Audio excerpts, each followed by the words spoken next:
Sä toimit työssä myös ulkoistetun markkinointipäällikön roolissa. Mitkä on ulkoistetun markkinointipäällikön suurimmat hyödyt? No suurimmat hyödyt on ehkä ne, että asiakas saa meiltä käyttöönsä kokonaisen tiimi, ei ainoastaan yhtä henkilöä. Eli asiakkaan ei täydy hankkia tyyliin 3 eri toimistoa tarpeisiinsa, kun puhutaan vaikka markkinoinnista, brändistä, kohdennetusta digimainosta, vaikka laadukkaista verkkosivuista. Niin asiakkaan ei tarvitse hankkia 3 eri toimistoa, vaan ne kaikki tulee yhdestä talosta, eli Louhokselta. Millaisia tekijöitä tai millainen tiimi pitää sisällään Louhoksen ulkoistettu markkinointipäällikkö? No usein se menee sillä lailla, että esimerkiksi mä oon siinä niin sanotusti pääjehuna, eli asiakas haluaa saada äänensä kuuluviin paremmin ja toivoo ideoita markkinointiinsa ja sisällön tuotantoonsa. Ja silloin mun vahvuudet tulee esiin, eli multa tulee paljon ideoita ja ajatuksia, mitä teidän kannattaisi tehdä, koska mulla on pitkä kokemus alalta ja tiedän, mitä todennäköisesti tulee tapahtumaan, mikä tulee toimimaan ja mikä ei. Eli mä oon siinä pääjehuna, me päästään yleensä ryminällä alkuun, kun mä heitän ideoita ja kerään tiimin meidän puolelta. Ja sitten tarpeiden mukaan, mitä asiakas haluaa, halutaanko kohdennettua mainontaa, sitten meillä tulee siltä osastolta enemmän jengiä mukaan, tai jos tarvii verkkosivuille tehdä jotain, niin otetaan sieltä. Eli aina asiakkaan tarpeiden mukaan. Eli tavallaan semmoinen kelluva malli. Eli mennään vaikka kuukausi kerrallaan ja katsotaan, että nyt me tarvitaan tämmöistä apua ja meiltä sitä saa. Miksi asiakasyrityksen kannattaa ottaa ulkoistettu markkinointipäällikkö just meiltä Louhokselta? No meillä on Suomen kovimmat osaajat ja todella mukavia tyyppejä ja me tehdään tehokkaasti ja ollaan aina asiakkaan puolella. Luovassa työssä tulee varmasti hetkiä ja päiviä, kun ei vaan lähe. Niin mitä silloin pitää, Petteri, tehdä? 1. Lähde juoksulenkille. Tai pidä tauko. Tai lähde menee siitä tilanteesta, missä sulla on tyhjän paperin kammo. 2. Jäsentele. Eli itse käytän vanhan liiton kynäpaperitaktiikkaa. Mikä on aihe? Piirrä se keskelle. Mitä kaikkea siihen voi liittyä? Piirrä ne siihen ympärille. 3. Luo aikapaine. Eli vaikka deadline. Sä voit sen itse luoda itsellesi. Vähän pientä prässiä, adrenaliinitasot nousee. Tai jos sulla on vaikka huomenna aamulla tulossa palaveri, niin usein edellisenä iltana, jos mulla on jäänyt, että ei ole mitään tullut, niin silloin alkaa tapahtua. 4. Määrä korvaa laadun taktiikka käyttöön. Eli kaikki, mitä sulle tulee mieleen kyseisestä aiheesta, semmoinenkin, mitä ei ikinä voisi julkaista, jos sä niin kirjoittaisit sitä ylös ja näyttäisit jollekin, sä voit joutua tyyliin vankilaan, mutta ihan kaikki esille. Sieltä lähtee, sulla on niin paljon todella kehnoja ajatuksia, mutta sieltä lähtee usein hioutuu se timantti. Ja sitten 5, tietysti tekoäly. Mutta se on ihan tietoisesti listan 5, ei tärkeimpänä, koska sun pitää olla edelleen ohjaksissa ja tekoälyapurina, ei toisinpäin. Mitkä on sun mielestä tällaiset tekoälyohjelmat tai ohjelmistot, joita esimerkiksi sä käytät työssä, tai mitä kannattaisi käyttää? No tietysti ChatGPT, Midjourney, niitä tulee eniten käyttöä. Sitten on muutamia kokeiluja, mutta palatakseni vielä tuohon 5 listaan, mitä mä tuossa avasin, niin kohta 1, lähde juoksulenkille tai pidä tauko. Itse on varmaan tyyliin Suomen tehokkaimpia juoksulenkki-ideoijia, koska usein kun ei tunnu lähtevän mitään, mä lähden tyyliin tunnin juoksulenkille ja siellä alkaa aivot raksuttaa. Itse asiassa juoksulenkin aikana mulla on pälkähtänyt päähän 2 sellaista ideaa, joista on myöhemmin ollaan sitten oman tiimin kanssa ja asiakkaiden kanssa jalostettu semmoinen markkinointikampanja, jotka on myös palkittu erilaisissa kaaloissa. Ei ole tarkoitus mitenkään leijua. Tai menee ja tiedä, ehkä onkin. Ehkä onkin. Pitkä kokemus, niin kai niistä voi välillä kertoakin. Mutta sitten kun mietitään kohtaa 2, eli jäsentele. Hommaa ruutuvihko, piirrä keskelle mikä aihe, vaikka puhutaan villasukista, villasukat siihen, mitä kaikkea siihen voisi liittyä, mitä ajatuksia sulle tulee, mitä asiakas on toivonut siihen ympärille. Sä oot itse kirjoittanut ne, sulla on pieni fyysinen kosketus siihen paperiin, sä tuijottelet sitä, sä et tuijottele näyttöä, sun aivot raksuttaa ihan eri tavalla, suosittelen kokeilemaan. Ja 3, luo aikapaine, eli deadline. Se kannattaa, koska esimerkiksi jos asiakkaan kanssa keskustellaan mahdollisesta yhteistyöstä ja te ette sovi minkäännäköistä seuraavaa palaveriaikaa, ettekä mitään suunnitelmia. Mitä tapahtuu? Se jää roikkuun koko asia, se unohtuu. Mutta jos sä lyöt itsellesi kalenteriin keinotekoisesti sillä, että okei, ei oikeasti ole mikään pakko olla just tuolloin tiistaina kello 16 valmistaa, mutta se auttaa jo vähän, jos sulla on se kalenterissa, että okei, nyt mun pitää tehdä tätä asiaa. Mutta eli luovassa työssä on myös tällainen suunnitelmallisuus ja järjestelmällisyys tärkeää. Kyllä. Kaiken sen autenttisuuden ja luovan työn vapauden lisäksi kannattaa olla myös tiettyä järjestelmällisyyttä. Ja sitten kun puhutaan kohdasta 4, eli määrä korvaa laadun periaate, mikä on mulla itsellä käytössä, ja aina kun meille tulee uusi työntekijäkin, mä kannustan, että rohkeasti ideoita vaan, että kukaan ei naura sulle.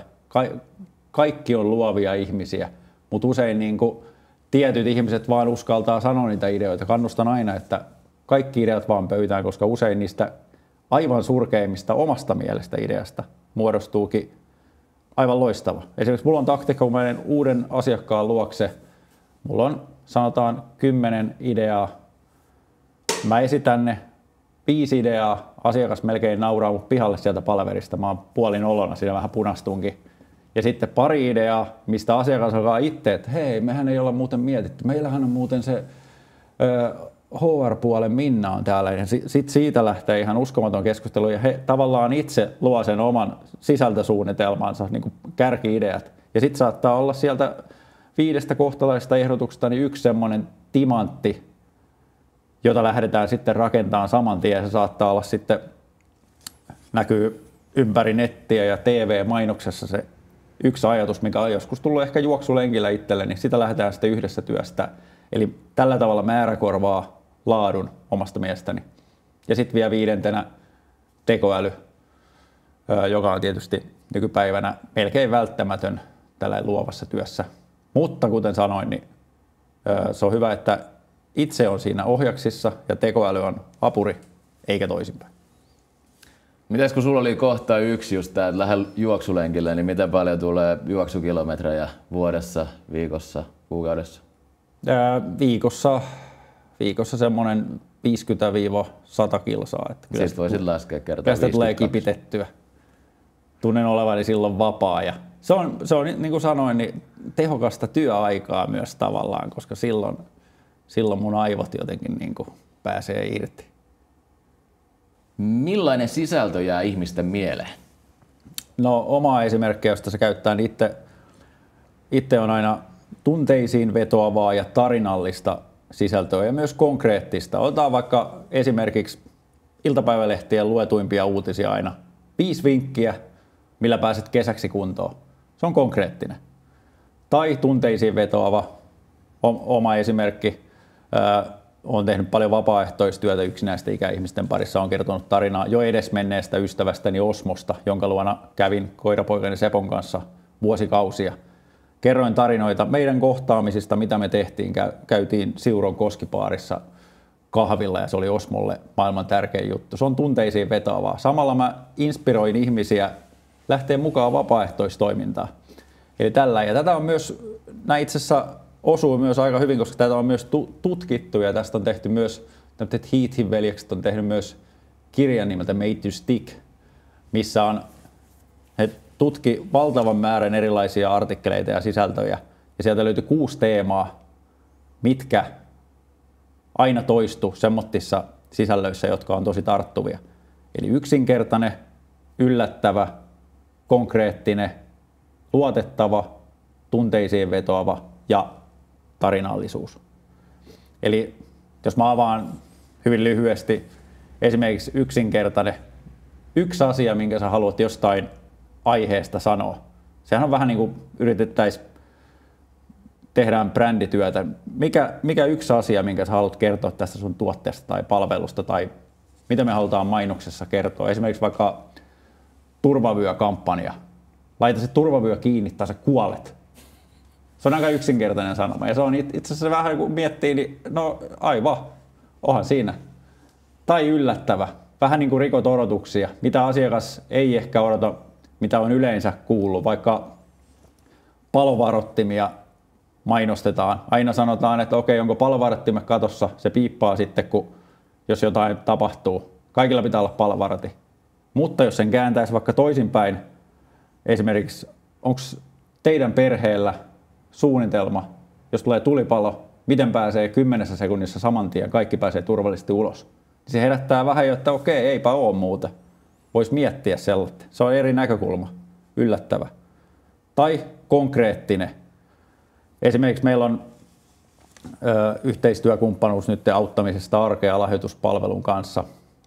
Niin jos mietitään vaikka, että halutaan vähentää köyhyyttä, tule mukaan.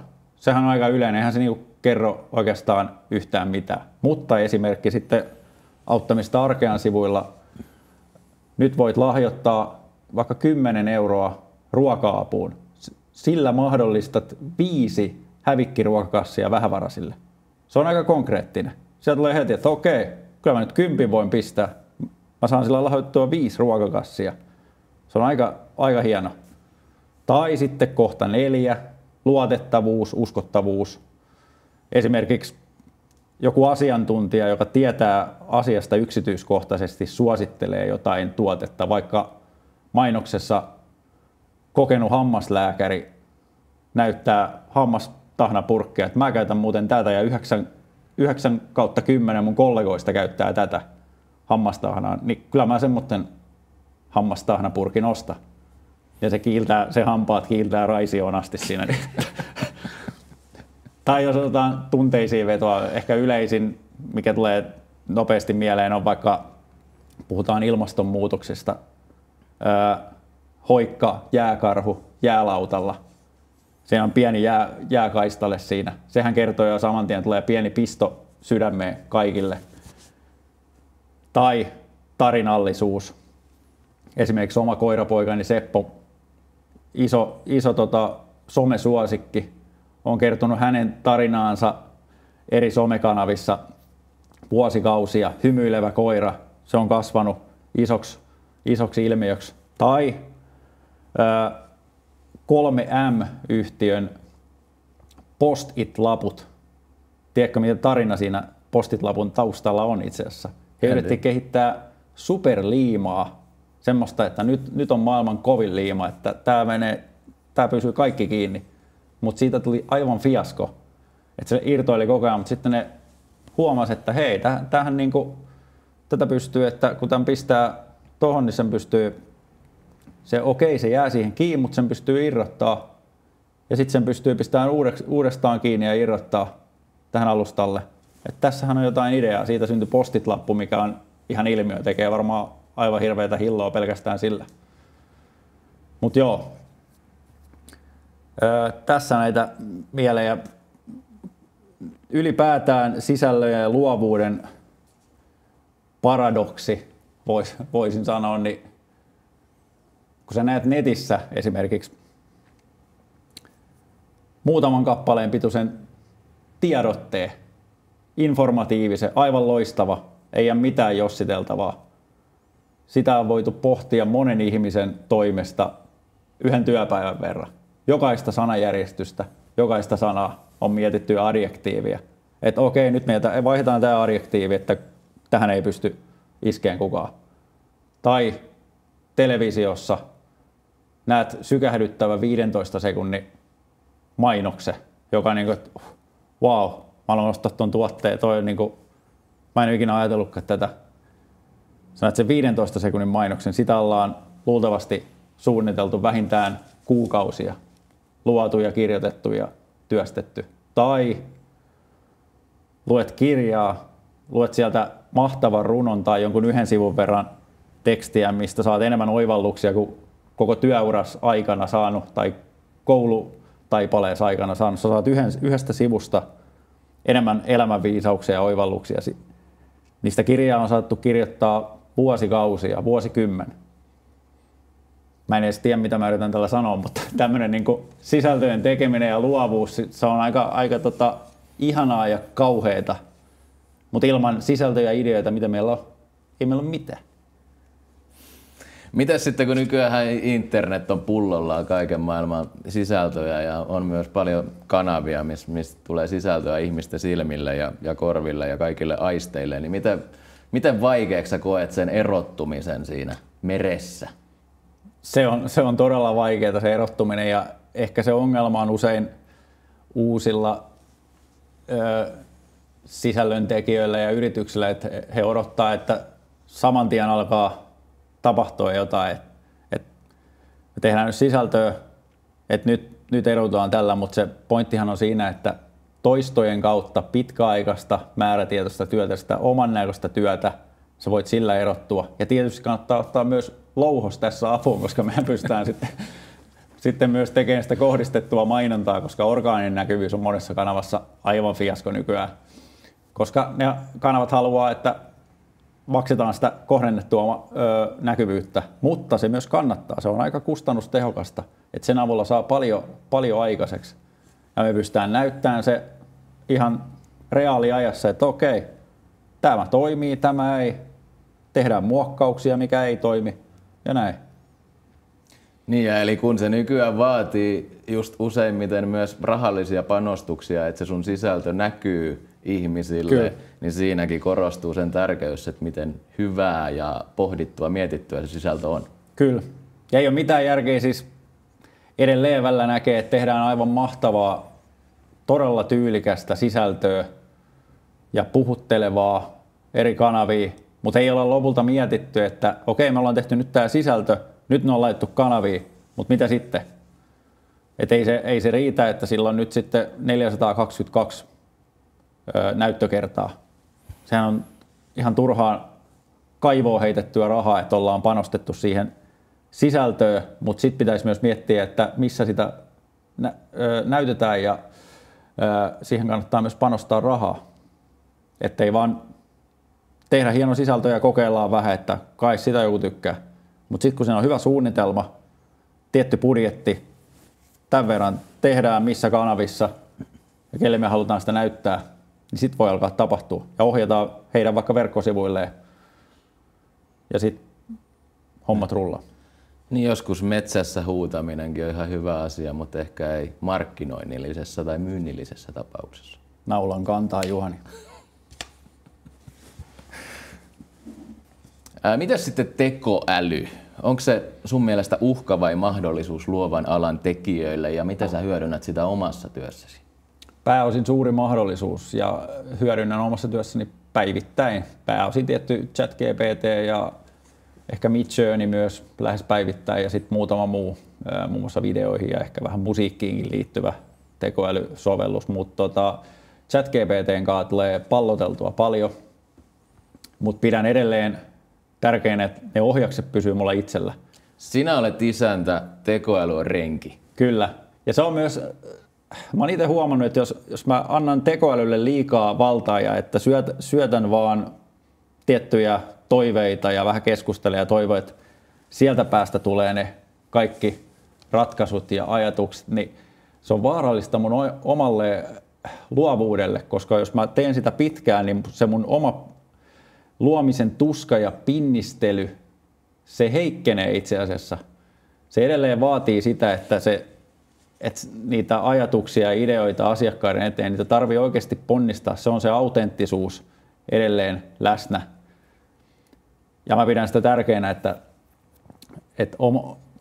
omat vahvuudet työssä on tosiaan niin kuin ideointi ja täysin outside the box ja vähän inside the box myös, että se on siellä laatikon sisällä, mitä muut ei ole huomannut. Niin tekoäly on loistava apuri tähän, mutta kannattaa tosiaan huomioida, että se toimii apurina eikä ota ohjaksia. Niin, toi on hyvä pointti, että just ettei pelkästään tukeuduta siihen, vaan pidetään kiinni siitä omasta luovuudesta myös, koska kyllä, muutenkin somekanavat ja älypuhelimet on syövyttänyt meidän aivot, niin on kyllä tärkeää myös pitää niiden jumppaamisesta huolta. Kyllä. Ja usein somessa ehkä esimerkiksi LinkedInissä tulee nähtyä aika usein kasvavissa määrin päivityksiä, missä on aika selkeästi oman näkemykseni mukaan pääosin se on tehty tekoälyn avulla. Kyllähän se usein paistaa läpi. Kyllä. Mutta mä oon miettinyt, että mitä mieltä mä sitä oon, koska siellä on usein, niin kuin, mistä mä huomaan, että okei, luultavasti tekoälyllä tehty pääosin, mutta tässä on ihan sairaan hyviä oivalluksia, että enpä ole tullut ajatelleeksi. Että on, niin kuin, mä sain tästä, että otanpa vaikka screenshotin tästä, että tämä yksi lause, niin kuin, että tätä mun pitää iskostaa mun omaan päähän. Niin onko se sitten huono asia vai hyvä asia? Mä oon kääntynyt siihen, että sitä tekoälyä on hyödynnetty tosi taidokkaasti myös siinä tapauksessa. Ja Kallis on, että se on myös hyvä asia.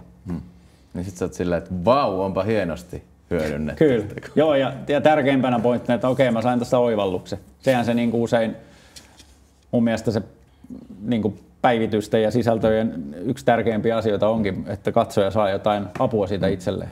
Oivaltaminen on tärkeä sana. Ja se on vaikeaa tässä härdellissä, kun kaikki julkaisee kaikkea ja netti on täynnä viestejä, sulle tulee mitä 10 000 viestiä sun aivoihin per päivä, niin koita nyt sieltä sitten poimia siitä hälinästä. Jos sä sieltä poimit oivalluksia, niin silloin se tekijä on aika kova luu. Mites sitten, kun tekoälyhän on vallannut maailmaa aika väkevästi tässä nyt viime vuosina ja vauhti vaan kiihtyy, niin millaisia ajatuksia sulla on sitten ehkä tulevaisuuden kannalta tekoälysuhteen? No, välillä myös huolestuttaa. Esimerkiksi ihan arkisessa työssä. Mä oon välillä miettinyt, että esimerkiksi jos me osallistutaan, asiakas toivoo, että tehkää meille, mitä te toisitte meidän markkinointiin ja vähän konkreettisia ideoitakin. Silloin kolme kilpailevaa toimistoa siinä. Kaikki käyttää tekoälyä apuna ja kaikki luo suunnitelma heille ja ehdotukset. Ja sitten asiakas on ehkä itsekin käyttänyt vähän jo kokeillut, että miten me voitaisiin tehdä meidän markkinointiin ja mitä uutta me voitaisiin tuoda. On ehkä itsekin vähän kokeillut ChatGPT:tä auttavasti.